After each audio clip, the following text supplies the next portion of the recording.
Ladies and gentlemen, the flight has been cancelled. We apologize for the inconvenience. ఇంగ్లీష్లో చెప్తే చాలా అందంగా అనిపిస్తుంది. కానీ దీన్నే తెలుగీకరించి చెప్పమంటే ఏం చెప్తారో తెలుసా?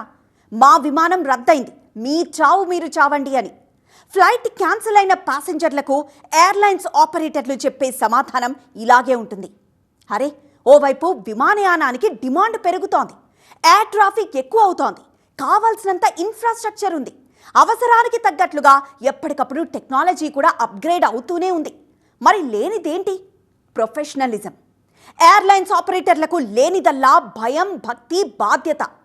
At any situation, at any cost మనం ఈ ఫ్లైట్ను ఆలస్యంగా పంపకూడదు, ఫ్లైట్ క్యాన్సిల్ అనే అనౌన్స్మెంటే వినిపించకూడదు అనే కమిట్మెంట్ కనిపించడం లేదు. టికెట్ రేట్లు పెంచుతారు, ఎక్స్ట్రా కన్వీనియన్స్ కోసం ఎక్స్ట్రా ఫీజు గుంజుతారు, లాభాలు గడిస్తారు.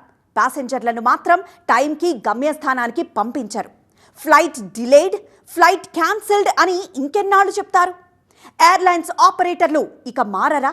ప్రొఫెషనలిజం నేర్చుకోరా? రోజు రోజుకు సింప్లిఫై చేసుకోవాల్సిన సిస్టమ్ని మరింత కాంప్లికేట్ ఎందుకు చేస్తున్నారు? ఈ టాపిక్ పై కొన్ని ఇంట్రెస్టింగ్ ఫ్యాక్ట్స్ అండ్ ఫ్యాక్టర్స్ చెప్పుకుందాం ఇవాల్టి బర్నింగ్ టాపిక్లో.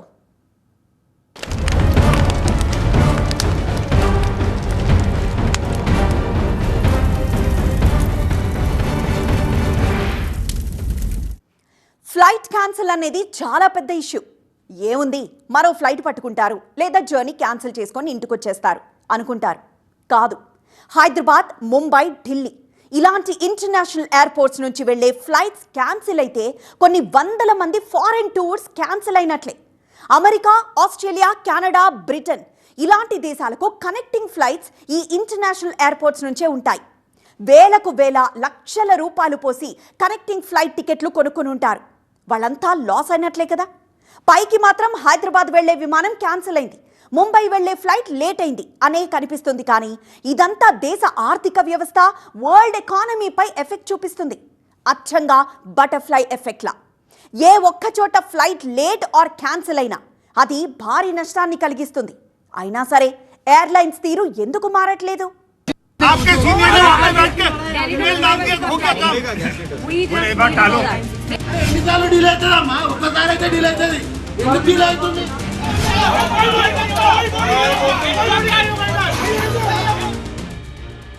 ఇండిగో సర్వీస్ అంటేనే ఇలా ఉంటుందేమో అనిపిస్తోంది ఒక్కోసారి. లేకపోతే 1-2 ఫ్లైట్లు రద్దవటం చూసాం గానీ మరి వందల కొద్దీనా? నవంబర్ నెలలో అయితే ఏకంగా 1232 సర్వీసులు క్యాన్సిల్ చేసింది ఇండిగో. డిసెంబర్ మొదలై 2 రోజులైందో లేదో మళ్లీ వందల కొద్దీ ఫ్లైట్లు క్యాన్సిల్ చేశారు. మొన్న మంగళవారం నాడు 1400కు పైగా సర్వీసుల్ని ఆలస్యంగా నడిపింది. మీకు కలిగిన అంతరాయానికి చింతిస్తున్నాం అని అంటోంది గాని సొల్యూషన్ చెప్పట్లేదని ప్రయాణికులు రగిలిపోతున్నారు. పైగా చిన్నపాటి సాంకేతిక లోపాలట. మరి నవంబర్లో 1200 సర్వీసులు క్యాన్సిల్ అవ్వటం కూడా చిన్నపాటి సాంకేతిక లోపమేనా?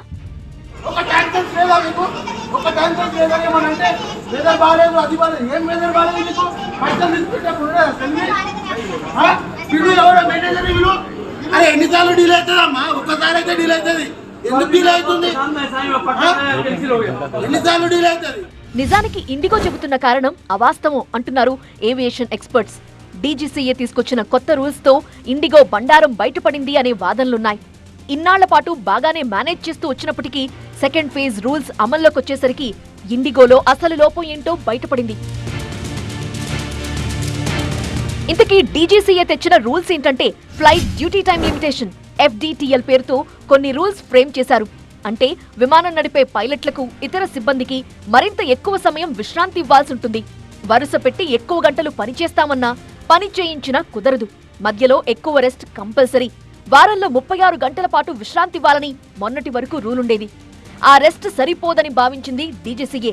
ఆ విశ్రాంతిని 48 గంటలకు పెంచింది. రోజుకి 8 గంటలు, వారానికి 35 గంటలు, నెలకి 125 గంటలు, ఏడాదికి 1000 గంటలకు మించి డ్యూటీ చేయకూడదు. 24 గంటల్లో కనీసం 10 గంటలు రెస్ట్ ఇవ్వాల్సిందే. 11 గంటల డ్యూటీలో మాక్సిమం 6 ల్యాండింగ్స్ మాత్రమే ఉండాలి.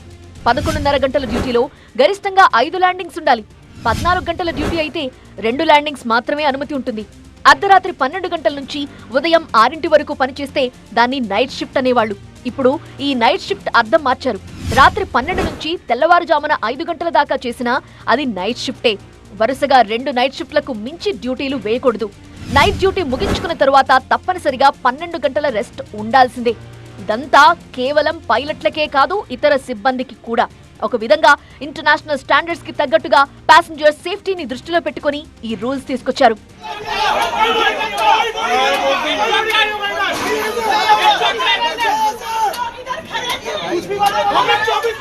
కొత్తగా తీసుకొచ్చిన రూల్సే అయినా ఇప్పటికిప్పుడు అమల్లోకి తేలేదు. ఇలాంటి రూల్స్ రాబోతున్నాయని 2024 మే నెలలోనే నోటిఫై చేసింది డీజీసీఏ. ఓ ఏడాది పాటు టైం ఇచ్చి ఈ ఏడాది జూలై నుంచి ఫస్ట్ ఫేజ్ రూల్స్ అమల్లోకి తీసుకొచ్చారు. మొన్న నవంబర్ 1 వరకు మరికొంత టైం ఇచ్చి సెకండ్ ఫేజ్ రూల్స్ అమల్లోకి తెచ్చారు. సో ఏదో సడన్ గా జరిగిపోయింది కాదిది. నిజానికి ఈ సమస్య ఒక్క ఇండిగోకే వచ్చిందా అంటే అదేం లేదు. స్పైస్ జెట్, ఆకాశ ఎయిర్ ఇండియా ఎక్స్ప్రెస్ కూడా గత నెలలో ఫ్లైట్లను ఆలస్యంగా నడిపాయి. కానీ మ్యాన్ పవర్ ని మేనేజ్ చేయడంలో ఇండిగో మాత్రమే ఫెయిల్ అయినట్టుగా కనిపిస్తోంది. ఒక నెల అటు ఇటు అయిందంటే ఒక అర్థం ఉంది.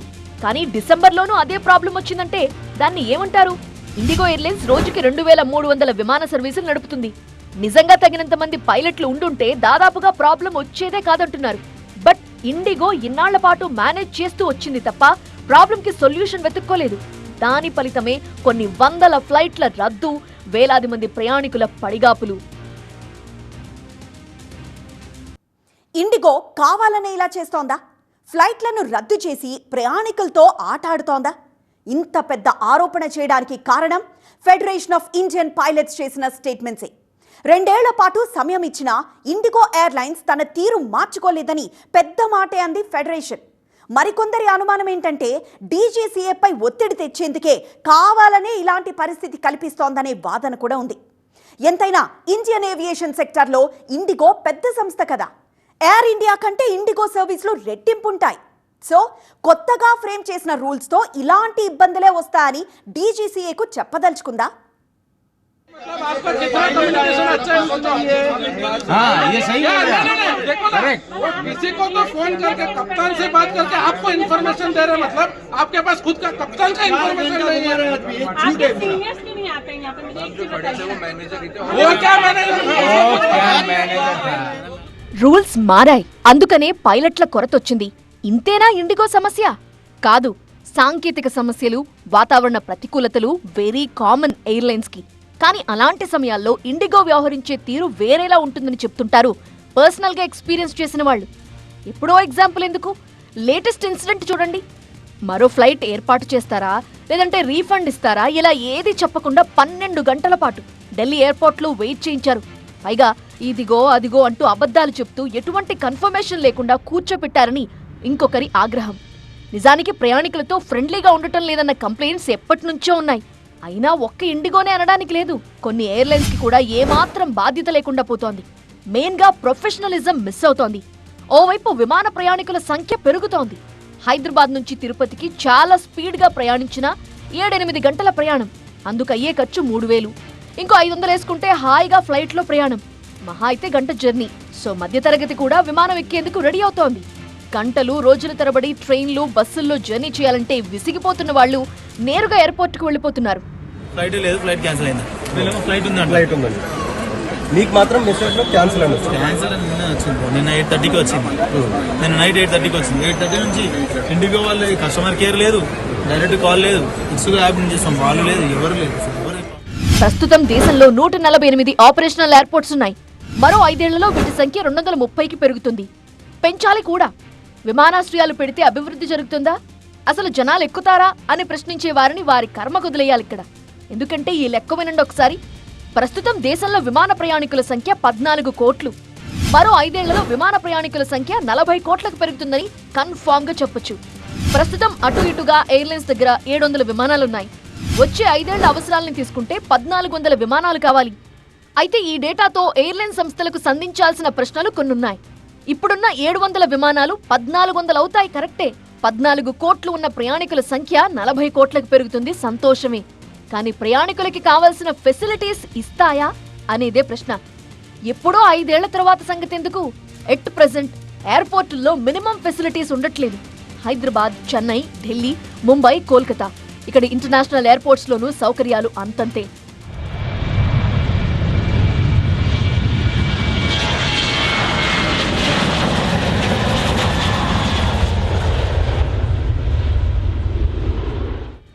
ఓ రియల్ ఇన్సిడెంట్ చెప్పుకుందాం. నేరుగా సెంట్రల్ ఏవియేషన్ మినిస్ట్రీనే రంగంలోకి దిగాల్సి వచ్చింది ఆనాటి పరిస్థితికి. 2 ఏళ్ల క్రితం ఢిల్లీ ఎయిర్పోర్ట్కి తెల్లవారుజామునొచ్చారు ప్రయాణికులు. వాళ్ల చెకింగ్ చాలా ఆలస్యమైంది. కారణం ప్రయాణికులు లేటుగా వచ్చినందుకు కాదు, సరిపడా ఫెసిలిటీస్ ఏర్పాటు చేయకపోవటం వల్ల. ఎయిర్పోర్ట్కి ఎంతమంది ప్రయాణికులు వస్తున్నారో ఓ లెక్క ఉంటుంది. ఆల్రెడీ టికెట్లు ఇచ్చుంటారు కాబట్టి దాన్ని బట్టి లగేజ్ సెక్యూరిటీ చెకింగ్లు ఏర్పాటు చేసుకోవాలి కదా. బట్ గంట ప్రయాణానికి 3 గంటలకు పైగా పట్టింది. ఇక్కడ ప్రయాణికులు తప్పు చేయకపోయినా ఎయిర్లైన్స్ మాత్రం ప్యాసింజర్లకే శిక్ష వేశాయి. మీరు లేట్ అయ్యారు, విమానం వెళ్లిపోయింది అని చెప్పేశారు. ఇప్పటికీ గంట విమాన ప్రయాణానికి 2 గంటలు 3 గంటలు చెకింగ్ల కోసం నిలబడాల్సి వస్తోందంటే ఇక రేపొద్దున 40 కోట్ల మంది ప్రయాణికులు వెళితే ఇంకెంత టైం వెయిట్ చేయాలో. जैसलमेर से दिल्ली की फ्लाइट इन्होंने 4 घंटा लेट कर दी. यहाँ पे आए, यहाँ पे इनसे हम लोगों ने बताया तो इन्होंने हमको 5:30 बजे की फ्लाइट दी. उसके बाद होटल अकोमोडेशन का कोई पता नहीं है. Reached over here and now we cannot find our luggage and we are not getting any correct answer from anybody. ये बोल रहे हैं कि 2500 बैगेज मिसप्लेस है. हाँ. और सुबह से बैगेज मिलने के लिए रेडी नहीं है, कोई आंसर देने के लिए नहीं. ओनली ड्यूटी पे स्टाफ है 2 या 3, बाकी कोई किसी की रेस्पॉन्सिबिलिटी नहीं है. పోనీ విమానయాన సంస్థలకు ఎయిర్పోర్టులకు వస్తున్న ఆదాయం తక్కువ అంటే అదేం కాదు. వీకెండ్స్ వస్తే చాలు స్పెషల్ ఛార్జీలుంటాయి. ఇక holidays, festivals, summer, year ending రోజుల్లో అయితే రేట్లు షాక్ కొడతాయి. ఇదే కాక బాగా డిమాండ్ ఉన్న రూట్లలో మరింత సపరేట్ ఛార్జీలు వేసి పిండుకుంటాయి. ఓవరాల్ గా 20 లక్షల కోట్ల రూపాయలకు పైగా వ్యాపారం చేస్తున్నాయి ఎయిర్లైన్ సంస్థలు. ఈ 20 లక్షల కోట్లు చెల్లిస్తోందెవరు? ఎటు తిరిగి ప్రయాణికులే కదా. అలాంటి ప్రయాణికులకి మినిమం ఫెసిలిటీస్ ఇవ్వకపోతే ఎలా? ఎయిర్పోర్ట్కి 2 గంటల ముందే వచ్చినా చెకింగ్ అంటూ ఆలస్యం చేసేది వాళ్లే.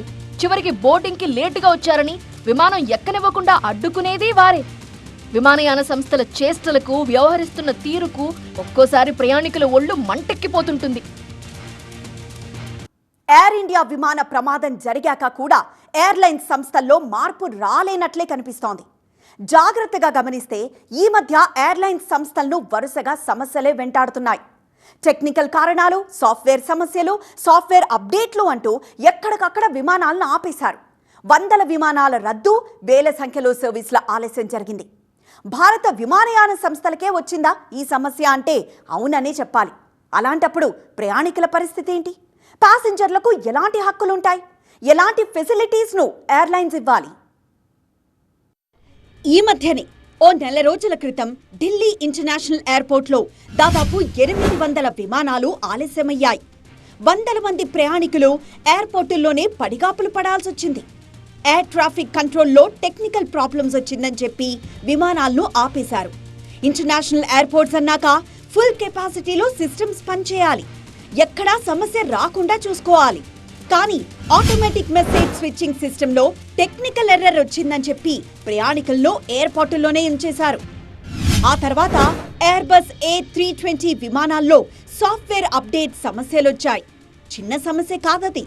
అక్టోబర్ 30న అమెరికా, మెక్సికో మధ్య ప్రయాణిస్తున్న జెట్ బ్లూ విమానం సడన్ గా 1000 అడుగుల తక్కువ ఎత్తుకు దిగింది.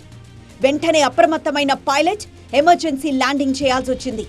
విమానం అధిక ఎత్తులో ప్రయాణిస్తున్నప్పుడు సూర్యుడి నుంచి వచ్చే బలమైన రేడియేషన్ కు విమానాల్లోని డేటా దెబ్బతింటుంది. ఎయిర్బస్ A320 విమానాల్లోనూ అదే జరిగింది. దీంతో ఏకంగా కొన్ని వేల విమానాల్లో సాఫ్ట్వేర్ అప్డేట్ చేయాల్సొచ్చింది. దానివల్ల కూడా విమానాలను ఆలస్యంగా నడపాల్సొచ్చింది. ఇప్పుడు పైలట్ల కొరత కారణంగా ఏకంగా వందల కొద్దీ విమానాలను రద్దు చేయాల్సొచ్చింది. అప్పుడప్పుడు విమానాల ఆలస్యం కామన్ గా జరిగేదే. కొన్నిసార్లు 7-8 గంటలు కూడా లేట్ అవుతూ ఉంటాయి. ఆ సమయంలో ప్రయాణికుల అవసరాలు చూడాల్సిన ఎయిర్లైన్స్ ఏమాత్రం పట్టించుకోవు. లాంచ్, భోజనం వంటి కనీస అవసరాలు కూడా తీర్చవు. కొన్నిసార్లు విచిత్రమైన అనుభవాలు కూడా ఎదురవుతూ ఉంటాయి. ఓ రోజు రాజమండ్రి నుంచి తిరుపతికి ఫ్లైట్ ఎక్కారు. అందులో రోజా, యనమల వంటి రాజకీయ నాయకులు కూడా ఉన్నారు. ఉదయం 9:15 ఎయిర్పోర్ట్ నుంచి బయలుదేరిన విమానం 10:20 తిరుపతిలో దిగాలి. కానీ విమానంలో వైబ్రేషన్స్ వస్తున్నాయంటూ ల్యాండ్ చేయకుండా గాల్లోనే తిప్పారు. అలా 3 సార్లు ల్యాండింగ్ కు ట్రై చేయడం, మళ్లీ గాల్లోకి ఎగరడం జరిగింది. చిన్న సాంకేతిక లోపం, ఎవ్వరూ కంగారు పడొద్దు అని అనౌన్స్మెంట్ ఇస్తూ విమానాన్ని ల్యాండ్ చేశారు. తీరా చూస్తే అది తిరుపతి కాదు, బెంగుళూరు. పోనీ వెంటనే విమానం నుంచి దిగడానికి ఛాన్స్ ఇచ్చారా అంటే అదీ లేదు. అప్పటికే 2 గంటల పాటు బేజారైపోయారు. బెంగళూరులో ల్యాండ్ అయ్యాక డోర్లు ఓపెన్ చేయకుండా ఆపేశారు. అదేమని అడిగితే తలో 5,000 ఇవ్వండని డిమాండ్ చేశారు. ప్యాసింజర్స్ గోల చేస్తే అప్పుడు డోర్లు తీశారు. మళ్ళీ అక్కడో సమస్య. విమానం నుంచి బస్ ఎక్కించుకొని అరగంట పాటు బస్లోనే కూర్చోబెట్టారు. మళ్ళీ గోల చేస్తే అప్పుడు ఎయిర్పోర్ట్లోకి తీసుకువెళ్లారు. కనీసం భోజనాలు కూడా ఏర్పాటు చేయలేదు. అంత దారుణంగా తయారయ్యాయి మన ఎయిర్లైన్స్.